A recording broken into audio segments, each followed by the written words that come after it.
Hello दोस्तों, आज का रूल क्या कहता है आपका? The indefinite tenses also known as simple tenses are used to describe regular habitual और परमानेंट एक्शंस। ओके, तो इसका मतलब क्या है? जो आपके इंडेफिनाइट टेंसेस होते हैं, अच्छा इंडेफिनाइट टेंसेस की अगर हम बात करें तो आपका चाहे वो आपका प्रेजेंट हो, पास्ट हो, फ्यूचर हो, इन तीनों का हम यूज कर सकते हैं आपका रेगुलर और आपका हैबिचुअल एक्शंस को बताने के लिए।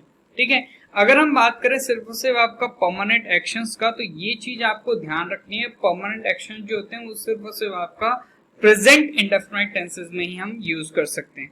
एग्जांपल देख लेते हैं आपके, जैसे अगर हम परमानेंट एक्शंस की बात करेंगे, जो आपके ऐसे फैक्ट हैं जो परमानेंट है, सदाबहार है। ओके, चाहे आपका भूतकाल हो, भविष्य काल हो, कोई मैटर नहीं करता, वो भूतकाल में भी वही रहेगा, वर्तमान में भी वही रहेगा और भविष्य में भी वही रहेगा। ओके, एग्जांपल देख लेते हैं, जैसे हम कहेंगे आपका water boils at 100 degree Celsius. ठीक है, तो इसका ये आपका फैक्ट है। अगर मैं अभी की बात करूं तो अभी भी जो वाटर बॉयल होगा वो आपका 100 डिग्री में होगा। ओके, कल की बात करो तो कल भी आपका 100 डिग्री में हो रहा होगा। अगर मैं कल भी बॉयल करूं, आने वाले कल में बॉयल करूं, तो भी आपका 100 डिग्री सेल्सियस पे बॉयल होगा। तो ये ऐसा है सिचुएशन जो आपकी परमानेंट है। ओके, तो इसको हम परमानेंट एक्शंस में कंसीडर करके एक परमानेंट फैक्ट कंसीडर करते हैं, और इसमें हम क्या करेंगे? प्रेजेंट इंडेफिनाइट टेंस यूज करेंगे। प्रेजेंट इंडेफिनाइट में क्या होता है कि आपका सब्जेक्ट के साथ हम क्या करते हैं? सब्जेक्ट सिंगुलर है तो वर्ब सिंगुलर। ओके, मतलब वर्ब के साथ एस और ईएस। ठीक है, और वर्ब आपका क्या है? प्लूरल है, सब्जेक्ट प्लूरल है तो वर्ब आपका प्लूरल रहेगा, यानी आपका base form of the verb हम यूज करेंगे।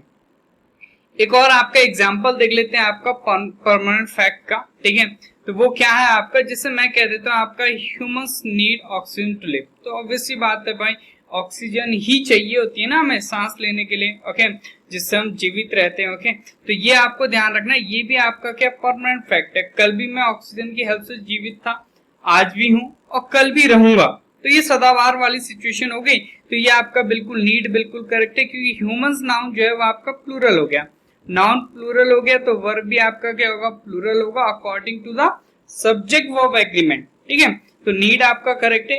नीड्स होता तो आपका सिंगुलर सब्जेक्ट होता, सिंगुलर वर्ब नीड्स है, ध्यान रखना। अच्छा, ये एक चीज ध्यान रखो, ये तो सभी को पता होना चाहिए, नाउन में एस और ईएस लगता है तो आपका नाउन प्लूरल हो जाता है, वर्ब में एस और ईएस लगेगा तो वर्ब आपका सिंगुलर हो जाता है।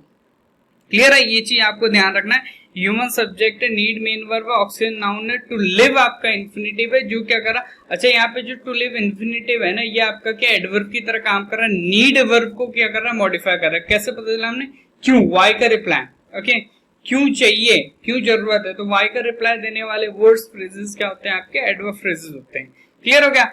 आगे बढ़ते हैं। अच्छा, ये तो हमने बात कर ली परमानेंट एक्शन, जो कि आपके क्या होंगे? हमेशा आपका प्रेजेंट डिफरेंट टेंसेस में होंगे।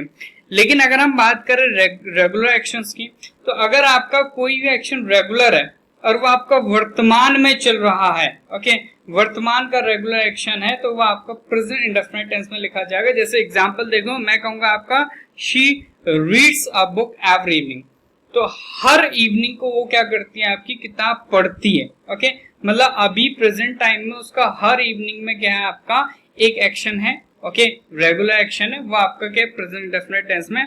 तो शी आपका सब्जेक्ट हो गया, प्रोनाउन है, रीड्स आपका मेन वर्ब हो गया, शी सिंगुलर है तो रीड्स आ गया, देखो एस लग गया।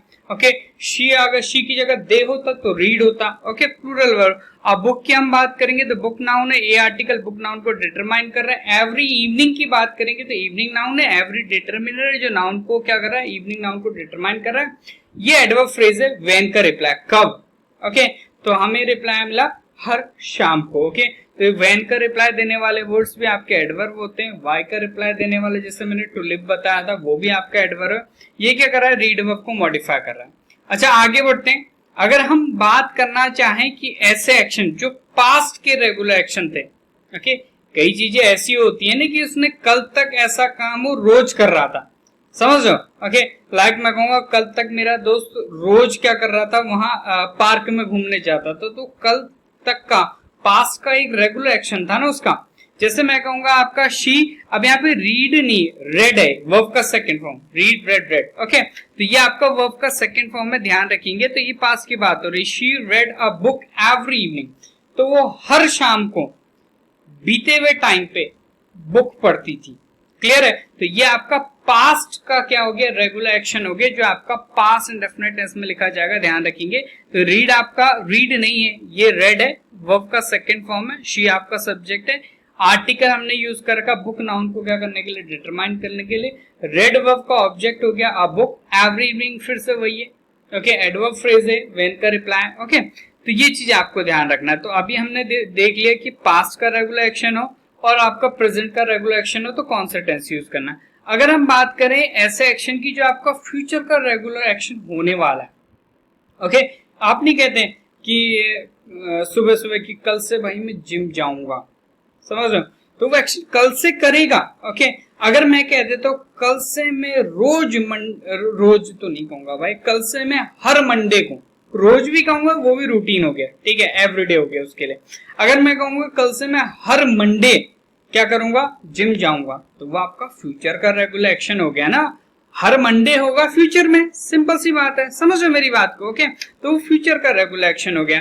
तो फ्यूचर का रेगुलर एक्शन हम क्या करेंगे, फ्यूचर इंडेफिनिट टेंस में यूज करेंगे। तो हम क्या लिखेंगे आपका, she will read a book every evening, मतलब हर शाम को वो बुक पढ़ेगी, ओके, और ये एक्शन फ्यूचर में होगा। तो फ्यूचर का regular action future indefinite tense. तो ये चीजें आपको, ये चीजें कोई नहीं बताता, सिर्फ हम आप लोगों को ये पता होता है कि हम क्या करते हैं भाई, कोई भी आपका एक्शन होता है रेगुलर हो, वो आपका क्या होगा, इंडेफिनिट टेंस में यूज होता है, और हमें सिर्फ इतना ध्यान हो जाता है कि वो आपका प्रेजेंट इंडेफिनिट टेंस में होगा, ऐसा नहीं है, ओके।